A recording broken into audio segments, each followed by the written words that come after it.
Hi friends, welcome to Healthy Cooking Channel. இந்த வீடியோல நம்ம இன்னைக்கு எள்ளு எப்படி நம்ம கல்லு தூசி இல்லாம ஈஸியா சுத்தம் பண்ணலாம். அது மட்டும் இல்ல அத ரொம்ப நாளைக்கு ஸ்டோர் பண்ணி வைக்க என்னெல்லாம் செய்யலாம் அப்படிங்கறதை நம்ம இந்த வீடியோல பார்க்க போறோம். சோ வீடியோ ஸ்கிப் பண்ணாம முழுமையா பாருங்க फ्रेंड्स. இப்போ வாங்க வீடியோக்குள்ள போலாம். நம்ம எந்த எள்ளு சுத்தம் பண்ணோமோ அந்த எள்ளை நல்ல அகலமான பாத்திரத்துல போட்டுக்கணும். அதுக்கு அப்புறமா தண்ணி சேர்த்துக்கோங்க. தண்ணி சேர்த்துட்டு ஒரு 2-3 டைம் நல்லா கழுவி எடுத்துட்டோம் அப்படினா மேலே மிதக்கிற எள்ளு எல்லாமே பிஞ்சி எள்ளு தான். அதெல்லாம் கீழே தண்ணியில் விட்டுறலாம். அதுக்கப்புறம் பார்த்தீங்கன்னா அந்த தூசி எல்லாமே அதில் மிதந்து வரும். அதெல்லாம போகிற அளவுக்கு 2-3 டைம் நல்லா கழுவி எடுத்துக்கணும். நல்லா கையை விட்டு கலந்து விட்டீங்க அப்படின்னா அந்த குப்பையெல்லாம் மேலே மிதந்து வரும். இப்போ அந்த தண்ணியை ஊற்றிட்டு ஒரு 3 டைம் இதே போல் வாஷ் பண்ணி எடுத்துக்கணும். பாருங்கள், இந்த மாதிரி வாஷ் பண்ணி எடுத்ததுக்கப்புறமா இப்போ நம்ம இதில் தூசியெல்லாம் அகற்றியாச்சு. அடுத்து நம்ம கல் எடுக்கணும். அதுக்காக நம்ம என்ன பண்ண போகிறோம்னா அரிக்க போகிறோம். ஏற்கனவே நம்ம சேனலில் எள்ளை எப்படி க்ளீன் பண்ணலான்ற வீடியோ நான் போட்டிருக்கோம். அதோட லிங்க்கை நான் கார்டில் கொடுக்குறேன். தேவைப்படுறவங்க யூஸ் பண்ணிக்கோங்க ஃப்ரெண்ட்ஸ். இது போலவே கொஞ்சம் கொஞ்சமாக எல்லாத்தையுமே அரிச்சு எடுத்துடணும். பாருங்கள், எல்லாமே அரிச்சு எடுத்தாச்சு. நான் லாஸ்ட் பார்ட்டு காமிக்கிறேன் பாருங்கள் எவ்வளோ கல் இதில் வந்திருக்கு அப்படின்னு. பாருங்கள், அவ்வளோவும் கல். மீதி எல்லாமே எள்ளு கொஞ்சம் கலந்துருக்கு. அவ்வளோ கல் இருக்குது. ஸோ இதே போல் இதை இன்னொரு டைம் நம்ம அரிச்சு எடுத்துக்கலாம். கல் கம்மியாக இருந்தது அப்படின்னா ஒரு டைம் அரிச்சோம் அப்படின்னா போதும். கல் ஜாஸ்தி இருந்ததுன்னா 2 டைம் அரிச்சுக்கணும். எள்ளு ரொம்ப நேரம் தண்ணியில் இல்லாமல் பார்த்துக்கோங்க, ஊறிடக்கூடாது.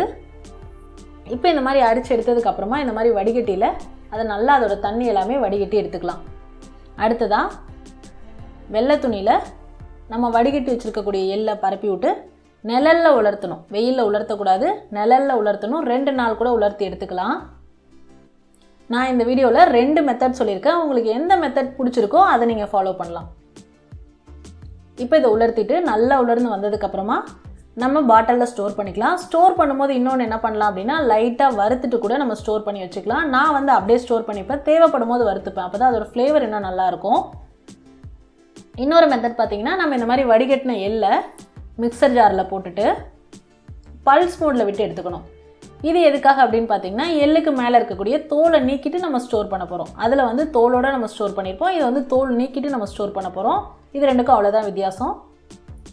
இப்போ நம்ம மிக்சர் ஜாரில் பல்ஸ் மோடில் போட்டு எடுத்ததுக்கப்புறமா நம்ம அது கடாயில் ட்ரையாக ரோஸ்ட் பண்ணணும். ஸ்டவ் சிம்மில் வச்சுட்டு அந்த எள்ளு பொரிஞ்சு வர மாதிரி சவுண்டு கேட்கும், கடுகு வெடிக்கிற மாதிரி. அந்த ஸ்டேஜ் வரைக்கும் நம்ம வறுத்துட்டே இருக்கணும். பாருங்கள், இந்த மாதிரி ஒன்றோட ஒன்று ஒட்டாமல் இருக்கும். நம்ம போடும்போது ஈரப்பதமாக இருக்கும். இந்த மாதிரி இப்போ நல்லா ரோஸ்ட் ஆகிட்டு ஒன்றோட ஒன்று ஒட்டாமல் இருக்கும்போது ஸ்டவ் ஆஃப் பண்ணிவிட்டு இந்த மாதிரி முரத்தில் போட்டுட்டு நல்லா ஆற விட்டுக்கோங்க. முரத்தில் புடைக்க தெரியாதவங்க பிளேட்டில் போட்டுட்டு கூட புடைச்சி எடுத்துக்கலாம். அப்படியே ஊதி ஊதி விட்டிங்க அப்படின்னா அந்த தோல் எல்லாமே வந்துடும். நல்லா ஆற விட்டுட்டு இந்த மாதிரி புடைச்சிங்க அப்படின்னா ஈஸியாக தோல் எல்லாம் வந்துடும். இப்போ பாருங்கள், மேக்ஸிமம் தோல் எல்லாமே வந்துருச்சு. இப்போ இந்த எள்ளை நம்ம பாட்டிலில் ஸ்டோர் பண்ணி வைக்கலாம். 1 மாதம் வரைக்கும் நம்ம ஸ்டோர் பண்ணலாம், ஒன்றுமே ஆகாது. ஆனால் தோல் எடுத்த எள்ளு பார்த்திங்கன்னா 1 மந்த் வரைக்கும் ஸ்டோர் பண்ண முடியும். தோல் எடுக்காமல் எள்ளு இருந்தது அப்படின்னா 6 மந்த்ஸ் வரைக்கும் ஸ்டோர் பண்ணலாம், எதுவுமே ஆகாது ஃப்ரெண்ட்ஸ்.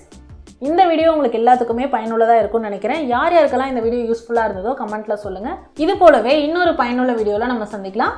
தேங்க்ஸ் ஃபார் வாட்சிங்.